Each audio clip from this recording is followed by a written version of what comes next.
How's it going, BGM? And welcome to Phantasm, the Haunting of Burnwood Manor. Now, before I start, I know a lot of you are saying, hey, what's up, man? You said you were taking 30 days off. You said you were taking the whole month of April off. Well, you know what? I tried. I tried 4 days into it. The 5th day into it, I was miserable than I normally am. I couldn't stay away. So I'm sorry if I disappointed anybody. I lied to you all. Yes, I lied. I lied. I was supposed to take a month off. I couldn't do it. I'm sorry. YouTube is too much a part of me. It was burning me up inside. Whatever you want to say. I couldn't do it, so I'll just work straightening up the house and throw a YouTube video in here and there every couple days. Okay, how about that? Is that a deal? Sound like a good deal? Okay, so I apologize if anyone's upset. Oh man, this guy, he's back. Oh, can he just stay away? Well, you know, I tried. So, now we got that out of our system. It was a bitter cold autumn evening when it happened. An evening when you want nothing more than to stay in bed and snuggle up with a good book and a warm drink. I got coffee. Unfortunately, on said evening, I was buried in admin work for my great aunt Cerise. Cerise? What? It was a condition by which I could live for free with her in her place of residence. Ha! Look at that breezy inn. Hee hee. The Breezy Inn is its name. It's a town of Blue Hollow's only guest house. It's a decent place, decorated with all the little interesting things Carice has accumulated over the years. Even though Blue Hollow is a small and relatively isolated town nestled between the mountains, it gets its fair share of tourists coming in peak season, especially the outdoorsy types who love to take hikes.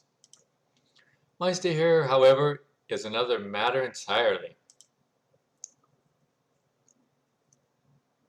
Breeze in, breeze out. The cheesy slogan for the inn glares up at me from every invoice and reservation form I work through. I sigh every so often, and Clarice gives me sideways glances when she passes by. Clarette, this is the better alternative. I keep telling myself, maybe one day I'll believe it. I did turn the music down a little bit, but I'm hearing nothing.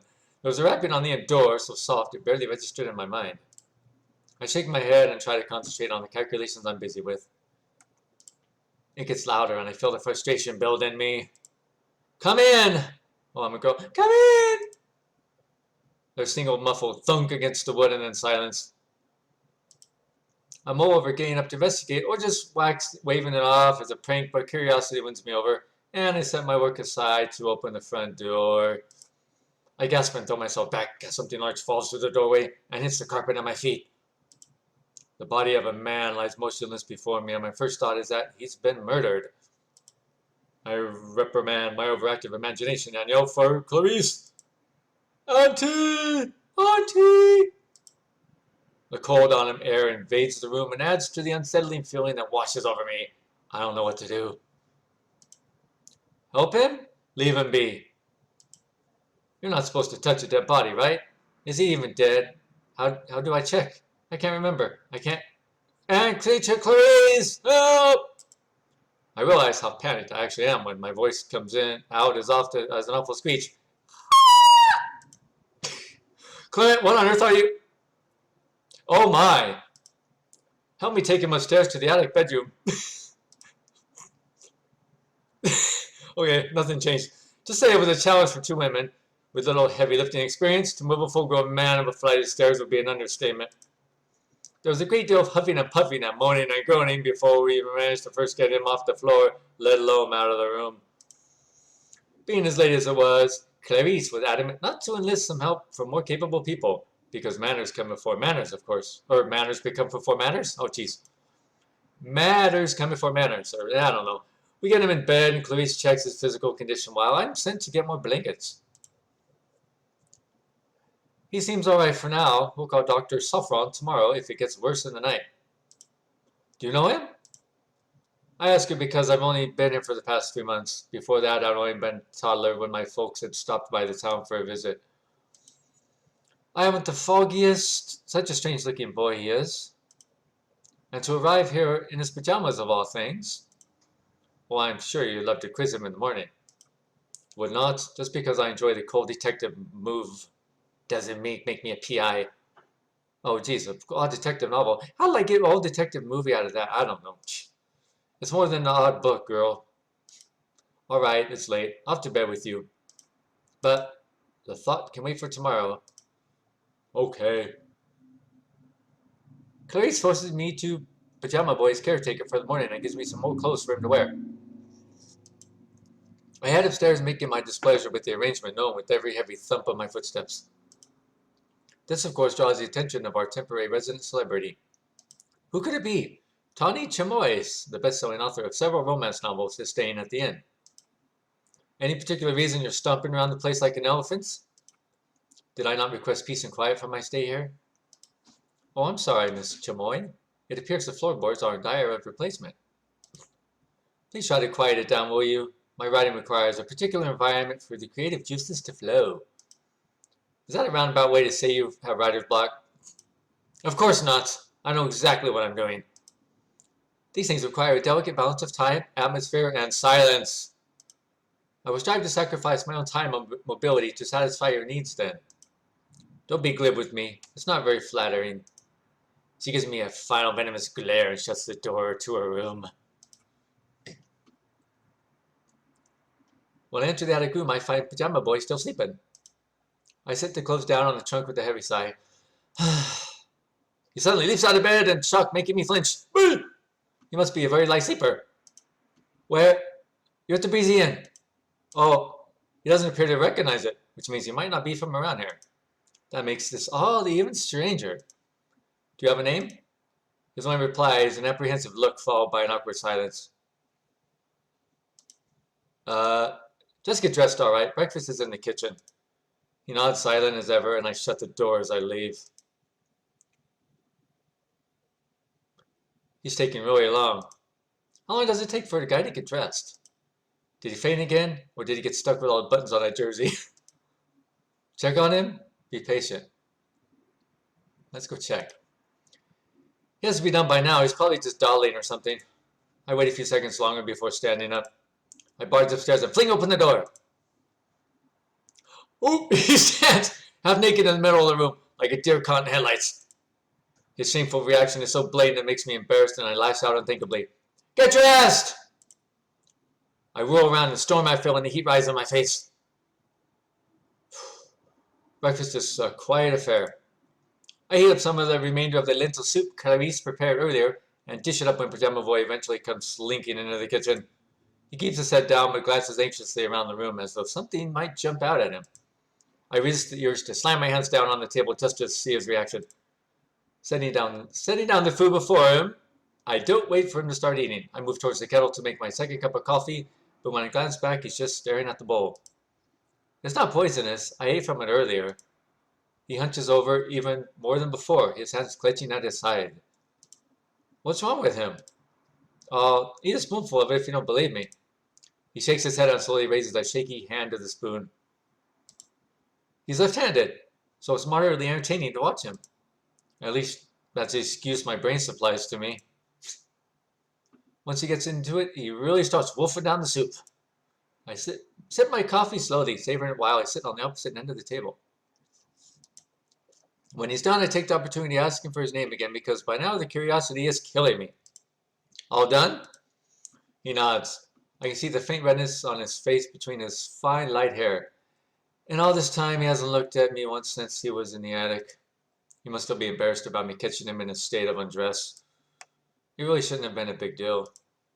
I want to apologize for my outburst, but I know it'd just make it worse by bringing it up. Want to tell me your name now? He shakes his head, looking anywhere and everywhere but me. It's just a name. One word. It's not that hard, is it? Please?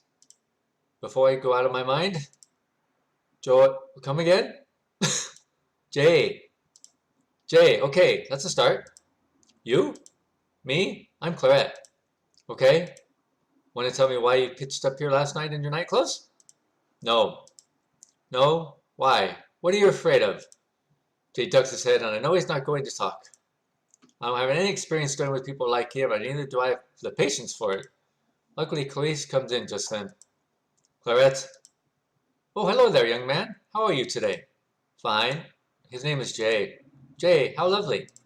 It's wonderful that you two are getting along, but I need you to quickly take this folder to Miss Indigo. Now? Yes, now. Why me? Can't you send someone else? Like Roni? Fine, I'll go. As I leave the inn, I see Roan Calderon. Just a man I didn't want to see. He's the town's jack of all trades. His mysterious nature is all the rage of Blue Hollow. However, he's the most annoying, friendly person I'll ever meet. I'm sure there are a great number of people who absolutely adore him. However, I could do without seeing him every single day. But life's not fair. Ever since I set foot in town, he's been overwhelmingly genial with me. If I didn't know he was like that with everyone else, I would have thought he's interested in me. But that's something I never want to think about. I give an exasperated sigh, knowing I can't avoid him now that he sees me. Rowan. Oh, hello there, Claret. You seem to be in quite a rush this morning. Not really. Everything in this town is just slow. Do you need any help with that? No, I'm perfectly capable of doing it myself. All right, have a good day. If there's anything I can help you with, just give a shout. I'll keep in mind. Not even happening. Goodbye, Rowan. I move quickly away before he decides he needs some other trivial topic to talk about. Hastily, I make my delivery to Miss Indigo and narrowly avoid a long and taxing conversation with her. I decide to take a shortcut through the alley back home, hopefully avoiding any other encounters with other sociable town folk. I round the corner to the alley and stop in my tracks when I see a scene I can barely comprehend. In the middle of the alley is a man lying face down and unmoving. Worse yet is a strange shadowy entity hovering over him, muttering unintelligible in a voice that's deep and otherworldly. I recoil, trying to rationalize what I'm seeing, but by stepping back, my feet land on broken glass. My body tenses up as the shadow turns and meets my gaze. You see me? I nod slowly, taking in a shaky breath. Then run! I flee from the alleyway, back into the streets. I don't dare look back and see if he's following me. It can't be real. It's some kind of trick. There's no way. In my distress, I almost collide with Rowan, who drops the parcel he's been carrying. Oh, I'm sorry. Claret, what's wrong? You look like you've seen a ghost. Of course not. Why would anything like that be in the alley? What? Nothing. Never mind. He snatches my arm before I can run off and chooses me to face him head on. What happened? It was just some prank. There's something in the alley, dude. You go see. There's something in the alley back there, man. What is it? I don't know. I'll go have a look. Good, hope it eats you. No, wait! He's gonna die. When I manage to catch up with Rowan's long strides, I find him leaning over the body of the man still in the alley. He's alive, but he's icy cold. We need to get him indoors. Do you think we can take him to the inn? I guess. I glance around for any sign of the entity that had lingered earlier, but it's gone. Rowan slings the man over his shoulders and we head back to the inn. The man is set up in one of the empty rooms for the night. Clarice was rather amused that the inn had collected two young and attractive, albeit unconscious men within 2 days. She even had the audacity to tell me I should try and get friendly with them. All I know is the isolated, peaceful lifestyle I've come here for has now been shattered. Rowan hovers around a little longer to my dismay, faffling around and quizzing me over my well-being. He'll be fine. I'm not worried about him. Then what is it? It's nothing. All right then. Quick heavy footsteps come toward us from the hallway. Grumpy man. Where am I? Oh, good evening. You're at the Breezy Inn. Why? You collapsed in an alleyway not far from here. Colette found you and we brought you here. He gestures to me, but the man doesn't just seem very interested. Ah, you should have just left me there. What? Do you know how much trouble? Never mind. I have to go. At this time of night, there's no need to. Get out of my way! He brushes past Rome, fuming, and slams the front door on his way out. What just happened? Oh well, I should be getting home. Have a good evening, Claret. Good night. What an awful day. As much as I would have liked to avoid it, I run into the unsavory man from the day before on the return trip from the grocery store. You again. Do I know you? Never mind. Oh, you're that girl from yesterday. Didn't recognize you without the frown. That's rich, coming from you. Right, that. Of course that. You don't get that upset about someone saving your life. You were just about half dead when we found you. No kidding. What's with him all of a sudden? So about yesterday, I'm in deep water and at the moment, so things are a little difficult. What are you doing in such an isolated place? Are you running from something? Wouldn't you like to know? My business is my own, unless, name's Flint Corbin. You say that like it should mean something to me. If it doesn't mean anything, then it doesn't matter. What's that supposed to mean? Nothing, never mind that. Let's get off to the right foot this time. What's about your name? He extends his hand to me. I glance between his face and hand before warily taking it. Claret. All right, Claret. From now on, his hand traps mine with a deep death grip, and he yanks me forward with brutal force. Stay the hell away from me. Damn. He releases his grip and stalks away, leaving me alone with a throbbing hand and growing anxiety about things to come. Because if I know anything about life, it's that things never go the way you think they will. End of the demo. Cool. So that was fun. Hope everybody enjoyed it. Interesting game. So yeah. Anyway, thanks for taking some of your time to go along this little journey with me. Enjoy this game with me, and thanks for watching again. And I'll see you all soon, hopefully.